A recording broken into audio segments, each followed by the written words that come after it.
बने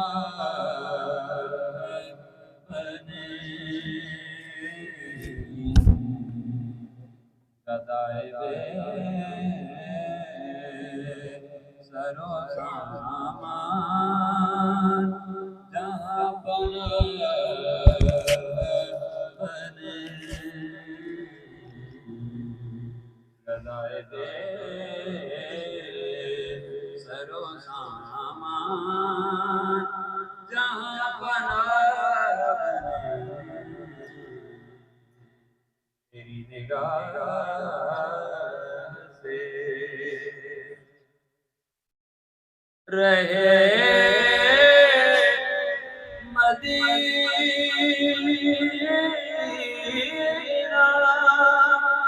में तुझसी भी है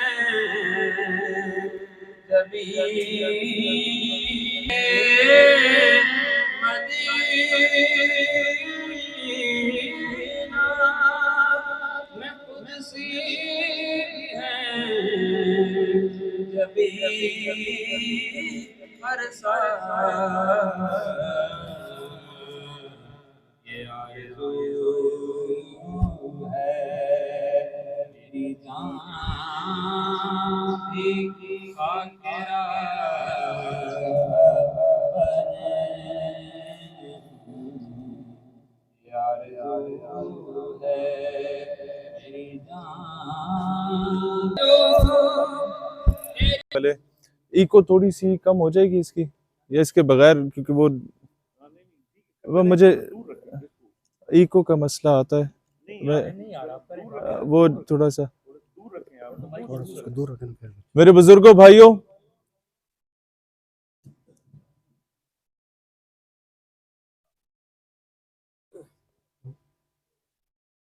आज जिस वजह से हम लोग आपके सामने तशरीफ लाए हैं और आपके साथ महवे गुफ्तगू हैं, मुझे अगर इजाजत दे देना अपनी मर्जी से, मैं थोड़ा सा आसानी होगी, मैं इससे थोड़ा सा इशू हो रहा है। मैं आपके दरमियान पला बड़ा हूं और हर गमी खुशी में आपने सबसे पहले अपने दरमियान में मुझे पाया है। इसी तरह है कि नहीं है? यही इसी धरती पे, इसी मिट्टी पे बंटे खेल के बड़े हुए हैं हम लोग, गुल्ली डंडा खेल के और टायर भगा भगा के बड़े हुए हैं। मेरे बुजुर्गों, मैं इसलिए पीर साहब से रिक्वेस्ट की थी कि आज मुझे थोड़ा सा टाइम ज्यादा चाहिए, कि हम आते नहीं है कि हमसे पहले प्रोपेगेंडा बहुत ज्यादा पहुंच चुका होता है। मैं सारी चीजें आप तक क्लियर आज करके रखना चाहता हूं। मैं पहली बात आपके सामने करना चाहूंगा चूरा शरीफ के बुजुर्गों भाइयों, कि जितने भी उम्मीदवार एमपीए के इस वक्त खड़े हैं, तमाम जमातों के मेरे लिए काबिल एहतराम और काबिल इज्जत हैं। आप सिर्फ उनका और मेरे दरमियान में मवाजना कर लें कि कौन सा बंदा अपने मुल्क और कौम के लिए माजी में कुछ कर चुका है, आप उसको साथ दे दीजिएगा। अब मैं आपके सामने अपना माजी रखना चाहता हूं। आज से 3 साल पहले पार्लियामेंट की नाक के नीचे इस्राएली खैमा और उसका परचम लगा के एक मलून बैठा था। रोजाना वहां से वजीर मशीर भी गुजरते थे और रोजाना उसी पार्लियामान के सामने से गजेटेड ऑफिसर्स भी गुजरते थे। कोई जुर्रत नहीं करता था जाके उसे उठाने की। आपको फख्र होना चाहिए, आपके इसी गांव से, इसी धरती से मैं उठा था जिसने जाके पहले झंडे को फाड़ा था, फिर उसे 2 लितर मारे थे और दुनिया को बताया था कि हम मसला फलस्तीन पर समझौता नहीं करेंगे। यह किरदार किसी कैंडिडेट का है तो सामने लाके उसे सपोर्ट कर दें। फकत यह नहीं कि उसकी जमात बहुत अच्छी और नारा अच्छा है, नारा सबके बहुत अच्छे, जमातें सबके बहुत अच्छे मंशूर। कैंडिडेट को देखे सामने जिसको आपने असेंबली में भेजना है। नंबर 2, यह 2-4 साल की बात नहीं है। आज से 13 साल पहले जब अमेरिका में पहली मर्तबा गुस्ताखाना फिल्म बनी थी, टेरी जॉन्स ने बनाई थी, मेरी उम्र उस वक्त 16 साल थी और पिंडी इस्लामाबाद से पिंडी कचहरी का 1000 वकील और 2000 नौजवानों की क़यादत करके अगर अमेरिकन एम्बेसी के बाहर पहला धरना किसी ने दिया था 16 साल की उम्र में, तो मैंने दिया था नामूस रिसालत के लिए। आज भी आप अपने बच्चों से बोले तो इंटरनेट पे आपको वो वीडियोस दिखा देंगे। उस वक्त कोई नहीं होता था इस तरह। 16 साल की उम्र में जब मेरी दाढ़ी मूछनी थी, मैं उस वक्त भी खड़ा था। लेकिन मैं इसलिए आपको बता रहा हूं कि मुझसे पहले प्रोपेगेंडा तशरीफ ले आता है इधर। ओ जी होते फलाना है, होते ढिमकाना है।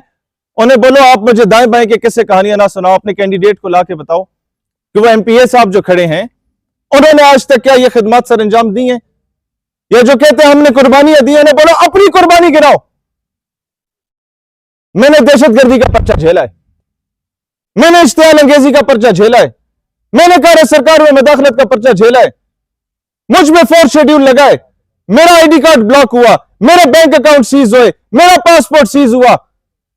लेकिन जिस दिन मैं रिहा होकर जेल से बाहर आया ना, प्रेस कॉन्फ्रेंस करके मैंने यू टर्न नहीं लिया, उसी दिन अपनी सियासी जमात का ऐलान किया कि पहले धरने और एहतजाज करके मैं फिरौनों का मुकाबला करता था, अब पार्लियामेंट में जाकर इनका मुकाबला करेंगे, असेंबलियों में जाकर मुकाबला करेंगे।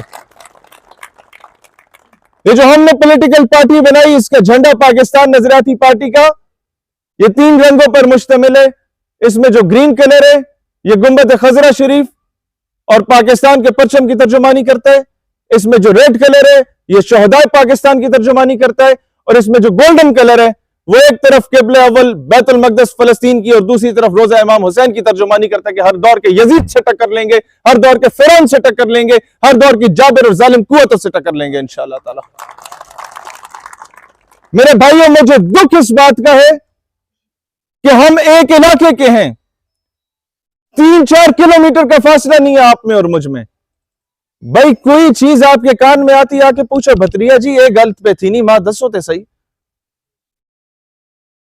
ये बात जुमला याद रखिएगा, जब अपने घर के शेर को वट्टे मारोगे ना तो मोहल्ले के कुत्ते आके तुम पे राज करेंगे।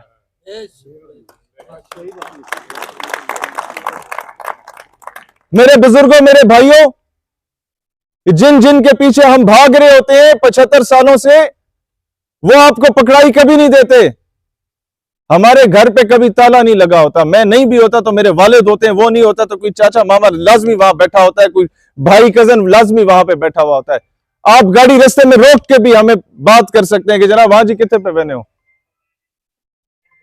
लिहाजा जब तक अपने बच्चों को, अपने भतीजे को, अपने भाई को खुद आगे नहीं लेके जाएंगे ना, कोई और आके नहीं लेके जाता। आपके पड़ोस में एक तरफ कोहाट है, एक तरफ तलगंग है, एक तरफ मियां वाली है।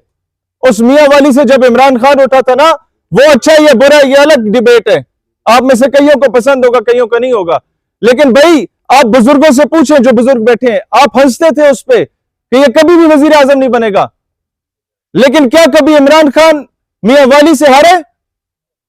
बताइए। क्योंकि वो उसका किला था, वो उसके लोग थे, वो उसकी बिरादरी थी, वो उसका खानदान था। मेरा किला, मेरे लोग, मेरी बिरादरी और मेरा मियां वाली आप लोग हैं। मैं तब तक कामयाब नहीं हो सकता जब तक मेरा अपना इलाका मेरे साथ नहीं खड़ा। लिहाजा मैं अभी इस वक्त टूट चुका हूं ये इधर उधर से बातें सुन के। ये आप लोगों ने डोर टू डोर कैंपेन करनी है। मुझे ये गिला ना मिले हो जी होते आप मेरे कॉल नहीं आया। भाई 142 गांव है मेरे बुजुर्गों, मेरे भाइयों, मुझे तो ये खबर मिलनी चाहिए कि मेरा वो बुजुर्ग जो है उसने जाबे की जिम्मेदारी ले ली है, इस बुजुर्ग ने भरोमार की जिम्मेदारी ले ली है, इस बुजुर्ग ने चूरे की जिम्मेदारी ले ली है, इसने रंगवाद की जिम्मेदारी ले ली है और कहा है कि शहीद तुम अपनी जंग जारी रखो, पीछे हम संभाल लेंगे। अब ये जिम्मेदारी लेनी है। अगले 4-5 दिन आप मुझे इस अंदाज में नजर आए मेरे बुजुर्गों भाइयों। और 2018 और 21 में भी हॉलैंड और फ्रांस में जो गुस्ताखाना खा के शाया हुए थे, तो सबसे पहले आप पीर साहब से भी पता कर सकते हैं, अगर आप पारा चौक में किसी नौजवान ने धरना देके पाकिस्तान की तमाम सियासी मजहबी जमातों को जगाया था तो वो भी हमने धरने दिए थे और 57 इस्लामी ममालिक तक रेजोल्यूशन पेश की गई थी। इन सैयदों का साया हम पे हो। और मेरे भाई, मेरे हल्के के किसान मजदूर हारी, मेरे हल्के की गरीब आवाम अगर मेरे साथ खड़ी है तो मेरे ख्याल में मुझे कोई मसला परेशानी नहीं होगी इंशाअल्लाह ताला। हमने ऊपर एक बाकिरदार आदमी से अलायंस किया, सलीम हैदर साहब से। उनका निशान आपको पता है, उस तीर पे आपने उनका साथ देना है। रेलवे इंजन हमारा इंतखाबी निशान है। हमने ये इसलिए रखा कि पीर मेहर अली शाह रहमतुल्लाह अलैह के बेटे बाबूजी से अक्सर लोग पूछते थे कि आपने क्यों रेलवे इंजन से इतनी अकीदत है, आप बार बार जाके इसे देखते हैं, ये तो जला सड़ा सा है। उन्होंने कहा मुझे अकीदत इसलिए, खुद तो जलता रहता है लेकिन तमाम मुसाफिरों को मंजिल मकसूद तक पहुंचा देता है। ये जदोजहद और कुर्बानी की निशानी है। तो मेरे बुजुर्गों, मेरे भाइयों, जो पर्चे, जो मुश्किलात बंदे पे हुकूमत में आने के बाद होते हैं, वो हम पहले झेल चुके हैं। लिहाजा आपने ये घबराना नहीं है कि जनाब आपका जो रहनुमा है या आपका जो लीडर है वो जाके झुक जाएगा। वो ना इंशाल्लाह असेंबली में खुद झुकेगा, जो ना अपने हल्के की आवाम को झुकने देगा इंशाल्लाह ताला। और मेहमान आ जाए, फिर मैं आगे बाकी गुफ्तगू आपके सामने रखता हूं। मैं 1 मिनट के लिए इसे रोकूंगा।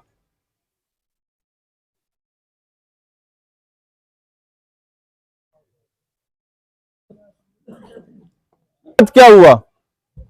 आज से 2 साल पहले, आप में से अक्सर इस बात से वाकिफ हैं कि एक वजीर मस्जिद वजीर खान लाहौर के बाहर जाके भंगड़े डाल के आया था। उस वक्त भी उस मस्जिद के बाहर जाके अगर किसी ने एहतजाज की कॉल दी थी तो हमने दी थी, और 8 गाड़ियां लाहौर से रंगली भेजी थी उसने मुझे गिरफ्तार करने के लिए।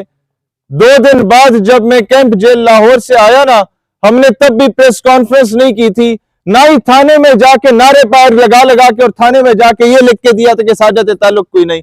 हम लोग जब जेल से बाहर आए थे ना जनाब अली, तो हम लोगों ने तब भी जेल के बाहर खड़े होकर तकरीर की थी, सितमगर इधर आ, हुनर आजमाए, तू तीर आजमा, हम जगर आजमाए। उस वक्त मेरे भाइयों हमारा किरदार इस चीज का है। मैं इसलिए कहता हूं कि आप दाएं बाएं से सिर्फ सुनी सुनाई तकरीरों पे ना बिलीव करें, कैंडिडेट को बुलाओ, पूछो क्या कुर्बानी है तुम्हारी। भाई जब नहीं है तो फिर ना चूरन बेचो। इसलिए मेरे बुजुर्गों भाइयों, मवाजना करें, मवाजना। हम अगर अपनी सारी जिंदगी पिछले 6-7 साल से सब कुछ छोड़ के वापस इलाके में आए ना, तो सिर्फ इस वजह से आए कि जनाब कल को पिंडी से इलेक्शन लड़ना भी आसान था। ये जितना आपका नीलहट गांव 10 किलोमीटर स्क्वायर पे पूरा आता है ना, इतना 10 किलोमीटर स्क्वायर पे पिंडी का एक हल्का आ जाता है एमएनए का। हम वहां से भी लड़ सकते थे। हम अगर यहां से आके लड़ रहे हैं ना, उसकी वजह यह है कि हमसे कल को असेंबली में पहुंच जाते तो लोग ये सवाल ना करते कि भाई तुम्हारे तो आधे इलाके में अभी तक बिजली कोई नहीं है, आधे में सिग्नल कोई नहीं है, लाइट जाती है तो मोबाइल के सिग्नल भी चले जाते हैं, और गैस जो तुम्हारे हर छठे गांव से निकल रही है वो तुम्हारे अपने लोगों को नहीं मिल रही। वो क्यों नहीं मिल रही? कि जो हमने गामा घसीटा उठा के असेंबली में आज तक भेजा है, उससे जब टीवी पे पूछते हैं एंकर पर्सन के तुम्हारे ढोकलो हार के लोग एहतजाज कर रहे हैं कि गैस इनका क्यों नहीं मिल रही, वो कहते हैं ना कोई लकड़ियां बुआ है बाला नास्ते जनाब है ना, गैस नहीं कोई लोड नहीं है। मां दसो क्या है, थप्पड़ नहीं है साढ़े मुंह ते दस भाई। लेकिन फिर भी ऐसी गुलाम इब्ने गुलाम इब्ने गुलाम इब्ने गुलाम आके मोड़ के दोबारा उठे सजदा रेज हो रहे हैं। लेकिन एक खुशखबरी तो समझ दें, हुण ओ माहौल नहीं पे बंदा इन्हां दा। हर 5 साल के बाद आखिरी 1 महीने में बड़ी जमात का टिकट लेने के बाद पूरे इलाके के बड़े बारिश बुजुर्ग कुंडियां उठा के इनके बाहर दरवाजे के बाहर खड़े होते थे गुलामों की तरह कि जनाब तुम्हारा टिकट लग गया, हाजी हुण तुहाडे गुलाम आ। इस बार जब इन्हें टिकट मिला तो इनके दरवाजे के बाहर एक बंदा भी नहीं खड़ा था, क्योंकि हम लोग शऊर की शमा फरोजा कर चुके थे। मैं आज भी आपसे यह वादा करता हूं, इससे पहले मैं उस सरदार साहब उछड़ी में थे, मैंने वहां के लोगों से भी यह बात की कि मेरे जीतने के बाद आपकी गली नाली का जो काम है वो उसे पूरा होने में 1 हफ्ता ऊंच नीच जरूर हो सकती है, लेकिन इस चीज की गारंटी जरूर देखता हूं कि पंजाब असेंबली में अगर आप मुझे पहुंचा गए तो उसके कोने में भी अगर मैं बैठा हुआ तो आपको पीटीवी पे अपना इलाका गूंजता हुआ नजर आएगा इंशाल्लाह ताला। आपको कोई दलेर बंदा वहां बोलता हुआ नजर आएगा, क्योंकि हम लोग किसी के मातहत नहीं है। हम लोगों ने किसी को वफादारी के सर्टिफिकेट दे के टिकट नहीं खरीदा। हम लोगों ने यह नहीं किया कि कल उसके आगे हल्फ उठा रहे थे कि जनाब तुम्हारे चरने उठाते रहेंगे, वह टिकट ना मिले तो इधर आके चरने उठाते रहेंगे। हम लोगों ने खुद अपनी जमात इसलिए बनाई, लोग कहते थे नून लीग में चले जाओ, बड़ी जमात में चले जाओ, अलग 1.5 ईंट की मस्जिद क्यों बना रहे हो? हमने इसलिए कहा, हमने कहा बादशाह के महल में गुलाम बन के रहने से बेहतर है इंसान अपनी छोटी सी झोंपड़ी का बादशाह बन जाएगा। कम से कम दिलेरी के साथ बात करेगा, आंखों में आंखें डाल के बात करेगा। और अगर इंतखाब किया एमएनए के लिए तो उसमें भी हमने बराबरी की सतह पर देखा, मवाजना किया कैंडिडेट्स का कि एक बंदा हमारे ऊपर रहा, एक और खानदान काबिज रहा।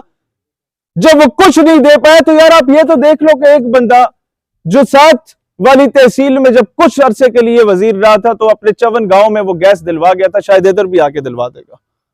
तो उस वजह से सरदार सलीम हैदर साहब के साथ हम लोगों ने बैठे और हम लोगों ने कहा कि अब हम चाहते हैं कि जहां हल्के के मजलूमों की आवाज में बुलंद करूंगा, यह गैस वाला मामला आपने बुलंद करना है असेंबली में जाकर। देखो मेरे बुजुर्गों, मैं आप लोगों को दोबारा वही बात कहूंगा, मवाजना करें कैंडिडेट्स का और देखें कौन सा बंदा आपके हकूक की जंग लड़ सकता है। मेरे पास इतना हराम का माल नहीं है कि मैं दीनों वतन का नाम बेच के 25-25 पराडो लेके फिरूं। मेरे पास जो रूखी सूखी है उसी के साथ आता हूं, लेकिन हमारे लोगों के अंदर गुलामी रच बस गई है। जब तक मेरे साथ 150 गनमैन नहीं होंगे जो आके आपको धक्के लगाएंगे, आप तब तक कायद नहीं मानते किसी बंदे को। बताएं मैं गलत कह रहा हूं? खुदा का वास्ता है, आपका अपना बच्चा जब खड़ा हो गया ना, जब आप उसका साथ नहीं देंगे ना, तो बाहर से कोई भी आपके आके मसाइल हल करने को तैयार नहीं होगा। यहीं आके गिला देंगे, ओ जी फलाने दिहाड़े हिंज हो गया सी, तो फलाना हिंज हो गया सी, साडा ये नहीं होया तो वो नहीं होया, वो बच्चा जी फलाने तो भर्ती नहीं हो। मेरे भाइयों मुझे ये बताओ, हम इसलिए रह गए कि अपने बच्चों को ग्रेड 4 के चपरासी की सिर्फ नौकरियों पे भर्ती करना है हमने? वो हमारे बच्चे कर्नल जनरल नहीं बन सकते, वो इंजीनियर डॉक्टर नहीं बन सकते, वो एसी डेसी नहीं बन सकते? हाँ, नहीं बन सकते, क्योंकि 75 सालों में इन बदबख्तों ने आज तक एक भी मेडिकल कॉलेज या यूनिवर्सिटी आप लोगों को नहीं दी। मेरा आपसे वादा है कि इंशाअल्लाह ताला आपके नलकों, खंभों, नालियों, ट्रांसफार्मरों से इंशाअल्लाह ये मामले भी हल करेंगे। लेकिन सबसे पहले इस इलाके की बेटियों के लिए मेडिकल कॉलेज और बेटों के लिए यूनिवर्सिटी का काम करवाएंगे इंशाअल्लाह ताला। हमने शऊर देना है, हमने शऊर की शम्मा को फरोजा करना है। जब हर गांव में 2-4 अफसर पैदा हो जाएंगे तो आपको 50 किलोमीटर दूर नवाबों, वडेरों, जागीरदारों के दरवाजे नहीं खटखटाने पड़ेंगे, क्योंकि आज तक आपको यह तालीम के जेवर से आरास्ता नहीं किया गया, इस खौफ से कि अगर तुम्हारा बच्चा ऑफिसर बन जाएगा तो इनके दरवाजे जाके कौन खटखटाएगा, इनके घोड़े कुत्ते कौन नहलाएगा, इनके हुक्के जाके कौन भरेगा, इनकी मलकाई मर जाएगी, हम मारेंगे मलकाई इंशाअल्लाह। शऊर देंगे आवाम को, तालीम देंगे आवाम को, हमारी बेटियां पढ़ के डॉक्टर बनेंगी। हम लोगों ने वो चीज करनी है। तो मेरे भाइयों, मेरे बुजुर्गों, आपने बचपन से मुझे देखा, मैं छोटा सा होता था मुझे देखा, गमियों खुशियों पे मुझे देखा, हर जगह पे देखा। मैं फिर कहता हूं, अगर किसी बरादरी के चक्कर में आके, अगर किसी मजबूरी में आके आज हमारा साथ ना देने पे आप आ गए, तो ये याद रखिएगा 100 मरतबा खुदा ना खास्ता अगर हम हार जाते हैं ना, अगले 75 साल गिला नहीं करना। आपने 75 तो गुजार चुके ना, अगले 75 साल भी गिला नहीं करना कि ये नवाब वडेरे हम पे क्यों काबिज हैं, क्योंकि अगर हम हार गए ना तो फिर कोई इनके मुकाबले में जीत भी नहीं पाएगा। लोगों के जहन में यही गुलामी रच बस जाएगी कि वो शहीद जो पूरी दुनिया में अपना नाम मनवा चुका था, उसको इस इलाके वालों ने नहीं जीतने दिया, तो फिर नवाबों के मुकाबले में कोई नहीं खड़ा हो पाएगा। यह आप लोगों ने फैसला करना है, यह आप लोगों ने फैसला करना है कि आप किन सफों में होंगे। यह आप लोगों ने फैसला करना है। मुझे इस वक्त, सरदार साहब को इस वक्त आपके नहीं चाहिए वोट, सिर्फ हमें आपकी डोर टू डोर कैंपेन चाहिए। ये 4 दिन है, हम हर जगह नहीं भाग के पहुंच सकते। ये 140 किलोमीटर लंबा हल्का है, हमारे हर गांव में उस तरह खड़पेंच नहीं मौजूद। मुझे तो आप जानते हैं, मैंने किसी गांव में अपना ये खड़पेंच नहीं रखा कि तुसी वेख ले तो हमारा रिजल्ट दो। मेरे इलाके का किसान मजदूर हारी मेरे लिए नवाब वडेरा जागीरदार है, मेरा खड़पेंच वो है। मेरे इलाके का गरीब मेरा जागीरदार है, मेरे इलाके का मजलूम मेरा नवाब है। आपने अक्सर देखा होगा कि मगरिब तक जलसे करने के बाद मगरिब से इशा तक मैं आप में से किसी न किसी ढोक पे डोर टू डोर वैसी पैदल फिर जाता हूं, सिर्फ इस वजह से यह बताने के लिए कि मैं आज फिर रहा हूं आपके दरवाजे तक, एक एक बंदे तक। आज नहीं तो कल वो लोग जो आपको पीढ़ियां भेजा करते थे और पर्चियां भेजा करते थे ना, कल को वो भी मजबूर हो जाएंगे आपके दरवाजे पे आके दस्तक देने के लिए इंशाअल्लाह ताला। ये शऊर है।